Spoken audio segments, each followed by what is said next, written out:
ओम शांति। 7 अगस्त 2023 बाबा के महावाक्य।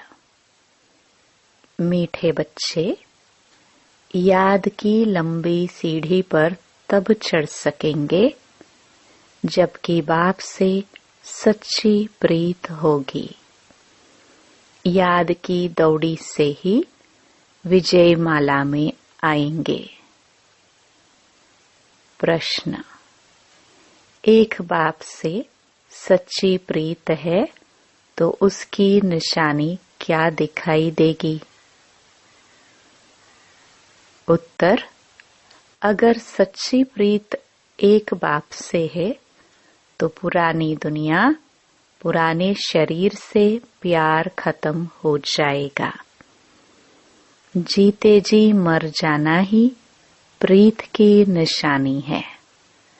बाप के सिवाय किसी से भी प्यार न हो। बुद्धि में रहे अब घर जाना है, यह हमारा अंतिम जन्म है।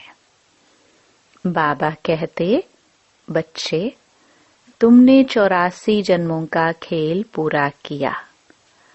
अब सब कुछ भूल मुझे याद करो तो मैं तुम्हें साथ ले जाऊंगा। गीत। बनवारी रे।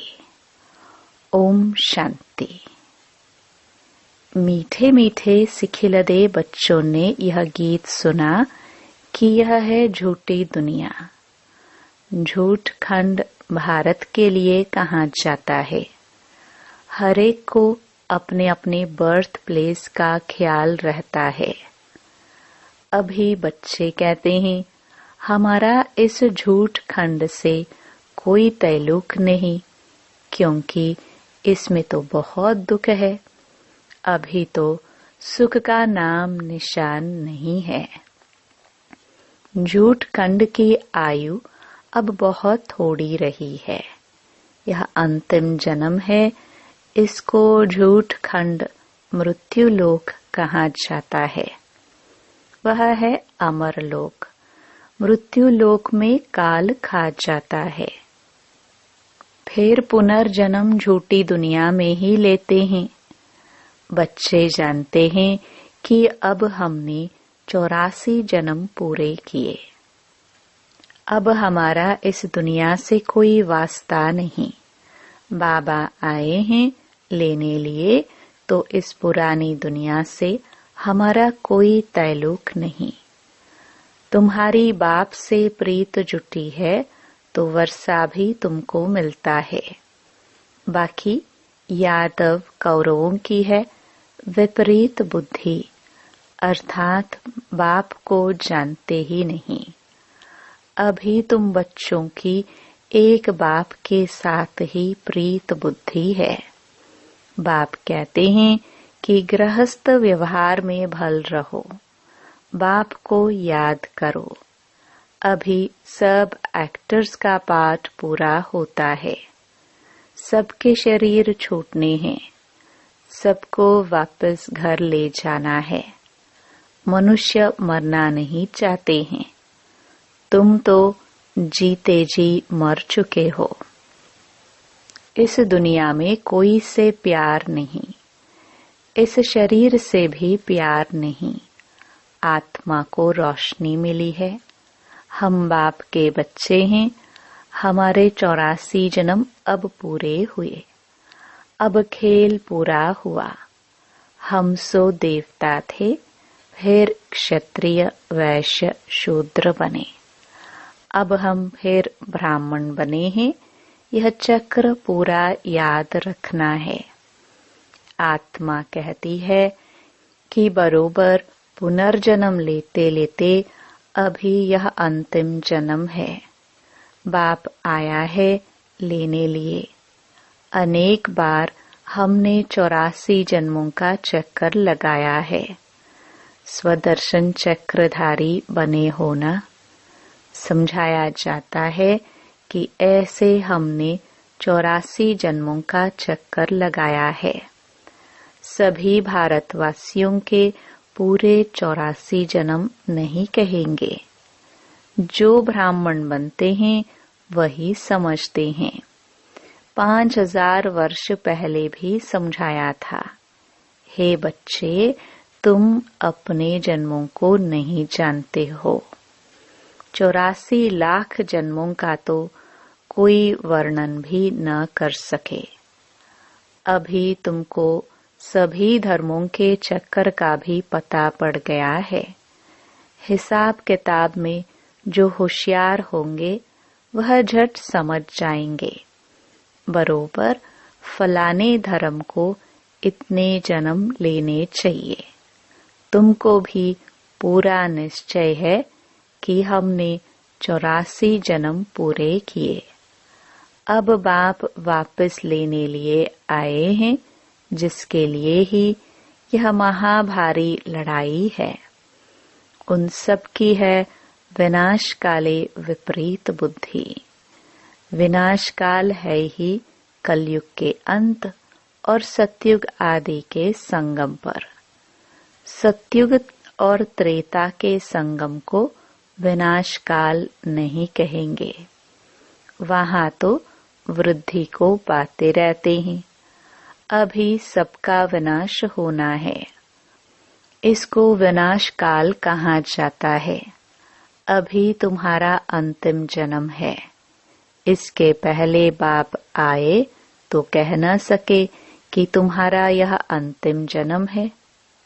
जब खेल पूरा होता है तब ही मैं आता हूँ। तुम जानते हो बरोबर हम आत्माएं 84 जन्म लेती है।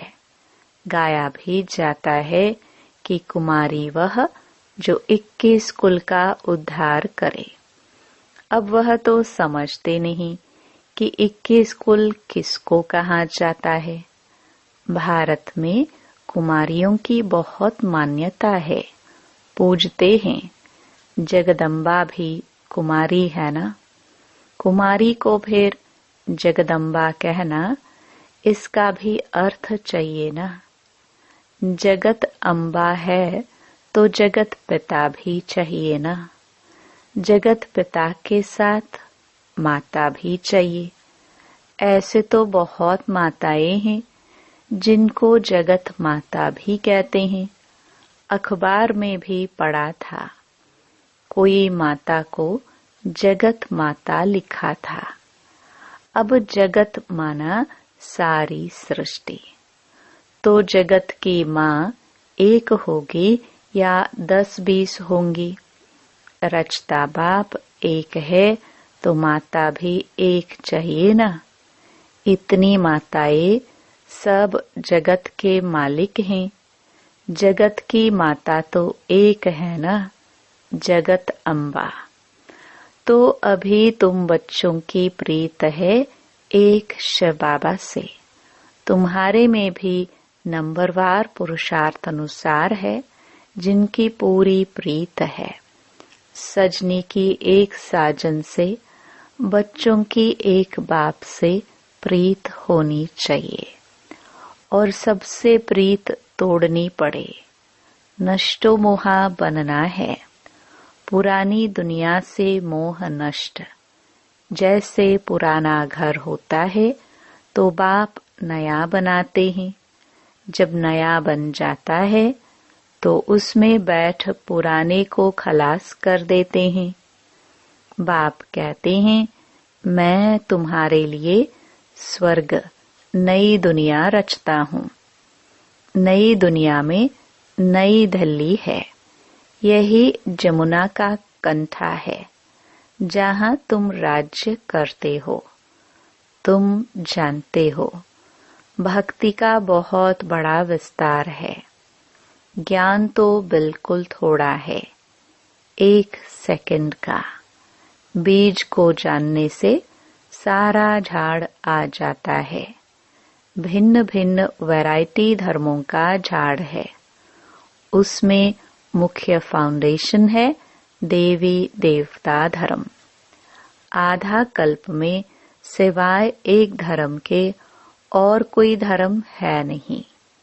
बाकी आधा कल्प में देखो कितने धर्मों की स्थापना होती है। कहा जाता है कि परमपिता परमात्मा ब्रह्मा मुख द्वारा देवता धर्म और क्षत्रिय धर्म की स्थापना करते हैं। सो तो देखते हो, ब्राह्मण तो तुम हो ही। तुम्हारे में भी कोई सूर्यवंशी, कोई चंद्रवंशी बनने वाले हैं। ऊंच ते ऊंच है ब्राह्मण धर्म। भारतवासी अपने धर्म को ही नहीं जानते हैं। कहा जाता है कि रिलीजन इज माइट। अभी बाप धर्म स्थापन करते हैं तो तुम बाप से कितनी ताकत लेते हो बाप का बनने से। गोया सर्वशक्तिवान बाप ही बच्चों को योग से शक्तिवान बनाते हैं। बाप है कितना गुप्त, उनको अपना शरीर है नहीं। सर्वशक्तिमान कहा जाता है तो जरूर शक्ति देंगे ना। तुम्हारा नाम ही है शिव शक्तियां। शिव से शक्ति लेने वाली हो, नरक को स्वर्ग बनाती हो। यह तुमको बल मिलता है। योग बल से तुम रावण पर जीत पाती हो। तो तुम्हारी अब सर्वशक्तिमान बाप से प्रीत है नंबरवार पुरुषार्थ अनुसार। बहुत विपरीत बुद्धि भी है क्योंकि याद नहीं करते हैं। बहुत प्रीत उन्हों की है जो बहुत याद करते हैं। थोड़ी प्रीत है तो समझो याद नहीं करते। कहते हैं क्या करे, घड़ी घड़ी भूल जाते हैं। अरे साजन को तुम याद नहीं कर सकते हो। बाप जिससे स्वर्ग का वर्षा मिलता है, ऐसे बाप को याद नहीं कर सकते हो। कारण बताओ। बच्चा कहे बाप को याद नहीं कर सकता हूँ। अरे फिर वर्षा कैसे मिलेगा। जितना बाप को याद करते हो उतनी शक्ति मिलती है। ऐसे नहीं कि शिव बाबा को भी याद करो और साथ साथ काला मोह भी करते रहो, फिर राज्य भाग्य मिल ना सके। कहते हैं बाबा हम भूल जाते हैं, मुरझा जाते हैं। बाबा कहे अरे तुम ईश्वर की संतान बने हो, तुमको तो बहुत नशा चढ़ना चाहिए। ऐसे बाप को तो निरंतर याद करना चाहिए। प्रीत बुद्धि बनना चाहिए। शिव बाबा से प्रीत नहीं तो ब्रह्मा से भी नहीं होगी। वह ऐसे ही सबसे लड़ते झगड़ते रहेंगे। योग ही नहीं तो वर्षा कैसे ले सकते। गॉडली बुलबुल नहीं बन सकते। बुलबुल बनना चाहिए ना। बाबा के पास गॉडली बुलबुल हैं, मैनाएं भी हैं, तोते भी हैं, कोई काबर भी है। सबसे लड़ते झगड़ते हैं। कोई फिर पिजियन कबूतर भी हैं, वह आवाज नहीं कर सकते हैं। बगीचे में भिन्न भिन्न प्रकार के फूल होते हैं। हर एक अपने से पूछे कि मैं कौन सा फूल हूँ, गुलाब का हूँ या रूहे गुलाब हूँ। मैं मम्मा बाबा जैसी सर्विस करता हूँ। क्या हम श्री नारायण को व श्री लक्ष्मी को वर सकता हूँ। ऐसा अपने से पूछना है कि मैं कितना बाप को याद करता हूँ, कितनी सेवा करता हूँ। बाप से तो जरूर वर्षा मिलना है। निराकार परमपिता परमात्मा भारत में आए हैं, जरूर भारत को स्वर्ग बनाया होगा। जरूर शिव बाबा आए तब तो सतयुग बनाएंगे ना। शिव की जयंती मनाते हैं, शिव का भी बर्थ प्लेस है तो श्री कृष्ण का भी बर्थ प्लेस है। कृष्ण की जयंती तो बड़े धूमधाम से मनाते हैं। अभी तो शिव जयंती की छुट्टियां भी नहीं करते। अंधेर नगरी है ना, यहाँ पर है ही प्रजा का प्रजा पर राज्य।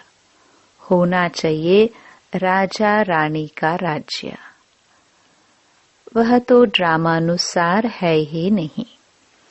तुम जानते हो कि भारत पवित्र राजस्थान हो जाएगा, तो उन्हों को भी जगाना है। फिर से दैवी राजस्थान स्थापन होता है।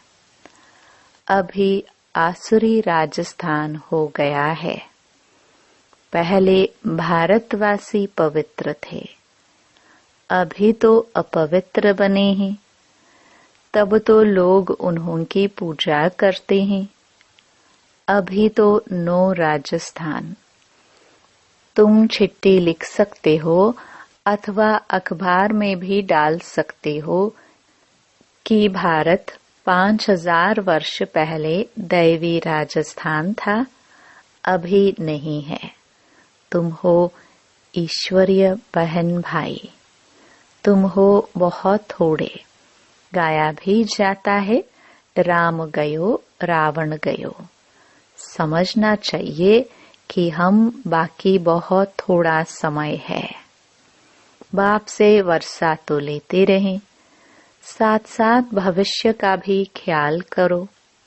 यह भी धंधा करो, शरीर निर्वाह भी करना है। यह है भविष्य के लिए। इसमें मेहनत कुछ नहीं, बिल्कुल सहज है। सेकंड में जीवन मुक्ति 21 जन्मों के लिए मिलती है। बाप को और चक्र को याद करना है। बाप को याद करने से ही पावन बनेंगे। पतित कोई जाना सके, बहुत सजाए खानी पड़ेगी। तो विनाश काल अभी है। यादव और कौरव की है विपरीत बुद्धि। पांडवों की प्रीत बुद्धि थी, जिनकी ही विजय हुई। अभी वही समय है। बाप समझाते हैं, सिर्फ यह याद करो कि अब वापस जाना है। बाकी थोड़ा समय है, नाटक पूरा होता है। गृहस्थ व्यवहार में रहते सिर्फ बाप को याद करना है। याद की ही लंबी सीढ़ी है। रुद्रमाला बननी है, फिर इनाम मिलेगा। राज्य भाग्य पाना है, उसके लिए विचार सागर मंथन करना है। यह है बुद्धि योग की यात्रा। बाप के पास दौड़ना है, देखना है कि सारे दिन में बाप को कितना याद किया, कितने को कांटून से फूल बनाया। प्रजा नहीं बनाएंगे तो किस पर राज्य करेंगे। इसलिए पहले 8 मुख्य बनते हैं, फिर 108, फिर 16,108 हो जाते हैं। विवेक भी कहता है, यह तो जरूर है, वृद्धि तो होती रहेगी। राजधानी वृद्धि को पाती रहेगी। अभी भी ढेर लाखों आएंगे। बुद्धि में यह पक्का याद रखो। अभी हमको घर जाना है। इस पुरानी दुनिया में दुख बहुत हैं। बस एक बाप को याद करते रहो। बड़ी लंबी यात्रा है। पिछाड़ी में आने वाले इतना ऊंच पद पा ना सके। कितनी मेहनत करनी पड़ती है। कर्म भोग कितना चलता है। फिर पिछाड़ी में आने वाले इतनी मेहनत कैसे कर सकते हैं जो विकर्म विनाश हो जाए। जनक भी त्रेता में चला गया, सूर्यवंशी राजा बन न सका। राजा था, सरेंडर भी हुआ, परंतु टू लेट आया तो चंद्रवंशी में चला गया। इन बातों को ब्राह्मण ही समझ सकते हैं, शूद्र समझ ना सके। कईयों को प्योरिटी अच्छी लगती है, परंतु प्योरिटी में रहकर भी दिखाए ना। सन्यासियों के फॉलोअर्स कहलाते हैं, खुद तो पवित्र बनते नहीं तो फॉलोअर्स कैसे हुए? यह भी झूठ हुआ ना। कोई भी सत्संग में एम ऑब्जेक्ट होती नहीं। कितने ढेर सत्संग हैं। यह तो बाप ही आकर मनुष्य से देवता बनाते हैं। विश्व का मालिक तुम बनते हो एक शिव बाबा की याद से। बाप को याद ही नहीं करेंगे तो वर्षा कैसे मिलेगा? यह तो तुम्हारा काम है। पुरुषार्थ कर निरंतर याद करना है। निरंतर याद रहे, वह अवस्था अंत में होगी, अभी नहीं है। पिछाड़ी में 8 ही विन करते हैं। याद करते करते सबसे पहले जाते हैं। अच्छा, मीठे मीठे सिखिलदे बच्चों प्रति माता पिता बाप दादा का याद प्यार और गुड मॉर्निंग। रूहानी बाप की रूहानी बच्चों को नमस्ते। धारणा के लिए मुख्य सार। पहला, विनाश काल का समय है, इसलिए देहधारियों से प्रीत तोड़ एक बाप से सच्ची प्रीत रखनी है। इस पुराने घर से मोह नष्ट कर देना है। दूसरा,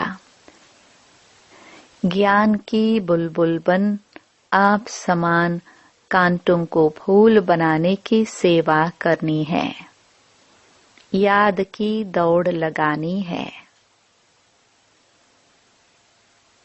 वरदान, सर्व योग्यताओं द्वारा स्वयं को वैल्यूएबल बनाने वाले बेफिक्र बादशाह भव। बाप स्वयं बच्चों को ऑफर करते हैं, बच्चे योग्य राइट हैंड बनो, योग्य सेवाधारी बनो। जो योग्य होता है वह बेफिक्र बादशाह होता है। चाहे स्थूल योग्यता चाहे ज्ञान की योग्यता मनुष्य को वैल्यूएबल बनाती है।